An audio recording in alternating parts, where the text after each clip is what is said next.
వేసవికాలం దృష్ట్యా కేంద్ర రాష్ట్ర ప్రభుత్వాల ఆదేశాల మేరకు ఏప్రిల్, మే, జూన్ 3 నెలలు రేషన్ బియ్యాన్ని ఒకేసారి పంపిణీ చేసేందుకు ఏర్పాట్లు పూర్తి చేశామని ఆదిలాబాద్ జిల్లా పౌర సరఫరాల అధికారి నందిని తెలిపారు.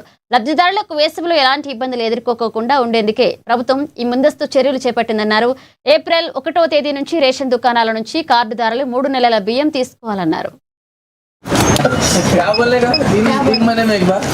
నమస్కారము, నా పేరు Nandini, district civil supply officer, Adilabad district.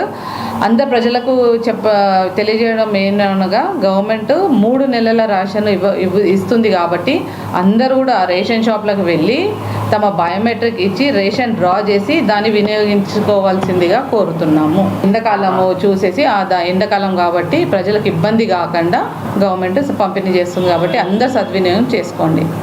మన ఆదిలాబాద్ డిస్ట్రిక్ట్లో టోటల్ నంబర్ ఆఫ్ రేషన్ 2,26,352. దానికి గాను 14,100 ఎంటీస్ ఆఫ్ రైస్ మేము డిస్ట్రిబ్యూషన్ చేయడానికి రెడీగా ఉన్నాము. అన్ని షాపుల్లో కూడా ఫస్ట్ కల్లా స్టాక్ వస్తుంది. మీరు ఫస్ట్ నుంచే వెళ్ళి బయోమెట్రిక్ ఇచ్చి మీ రేషన్ డ్రా చేయండి. నమస్కారం.